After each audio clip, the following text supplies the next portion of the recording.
Bonjour à vous, Mario Martel pour le logiciel SolidWorks. Dans cette capsule, nous allons voir un complément d'informations concernant les esquisses en 2 dimensions. Après avoir vu les principales règles et les relations d'esquisse en 2D, nous allons regarder quelques trucs qui pourraient bien nous être utiles. Dans un premier temps, si je voulais totalement contraindre l'esquisse que voici, nous avons une fonction en cliquant sur le bouton de droite de notre souris dans l'écran graphique. La fonction s'appelle totalement contraindre l'esquisse et devinez à quoi elle sert. Si j'accepte les paramètres par défaut, elle va effectivement totalement contraindre l'esquisse et ce rapidement. Donc tout ce qui me reste à faire, c'est peut-être de relocaliser les différentes positions de mes cotes, mettre les dimensions plus précises de cette façon-là. Est-ce que c'est plus rapide que d'avoir mis moi-même mes propres dimensions plutôt que d'utiliser cette fonction-là? Donc, ça nous donne une option supplémentaire à ce moment-là.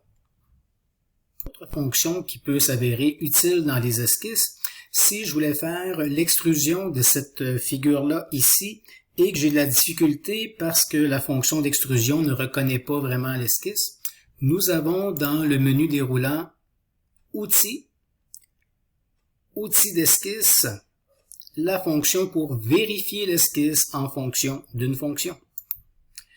Si je demande de vérifier l'esquisse pour une fonction de base extrusion, après avoir cliqué sur le bouton vérification, il me dit que l'entité n'est pas conforme effectivement. Si je lui dis OK, il va m'indiquer quelle ligne, quelle région n'est pas correcte et même me mettre en gros ici sur une loupe, hey, ton trait dépassait légèrement, c'est pour ça qu'on avait une difficulté avec l'esquisse. Donc ça peut être un outil qui peut être intéressant pour venir régler les différents paramètres de nos esquisses pour s'assurer qu'ils seront bel et bien fonctionnels pour les différentes fonctions.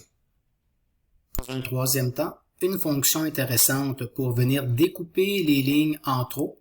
Dans notre barre esquisse, la fonction s'appelle « Ajuster les entités ». Si je clique dessus, j'aurai accès à 5 options.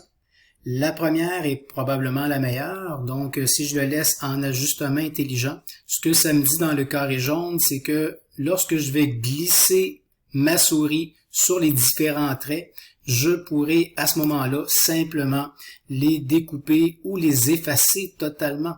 Donc ça peut être très pratique pour venir fermer ma zone dans l'objectif pour faire une extrusion avec une seule zone fermée.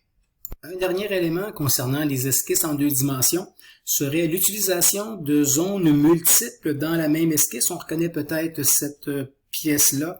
On sait qu'il va y avoir différentes extrusions. Si j'allais directement dans mon bossage extrudé, je sais que je vais travailler en contour sélectionné parce que j'ai des zones multiples. En sélectionnant mes différentes zones, je vais pouvoir déterminer quelle partie à extruder d'une épaisseur de 13 mm. Je sais que je vais perdre mon esquisse également. Je trouve ça dommage parce que j'avais déjà les formes. Je peux aller récupérer cette esquisse-là. Donc, si je lui demande de faire tout de suite un bossage sans ouvrir d'esquisse, il va me demander, ben là, tu n'as pas d'esquisse, commence par choisir un plan. Ou encore, le choix numéro 2 serait de venir dans mon écran graphique ici, dérouler mon arbre de création jusqu'à temps que j'aperçoive ma première esquisse que j'avais utilisée. Elle va se réafficher à l'écran. Je pourrai sélectionner une nouvelle zone de cette esquisse-là pour en faire une extrusion sur 48 mm, donc utiliser exactement la même esquisse.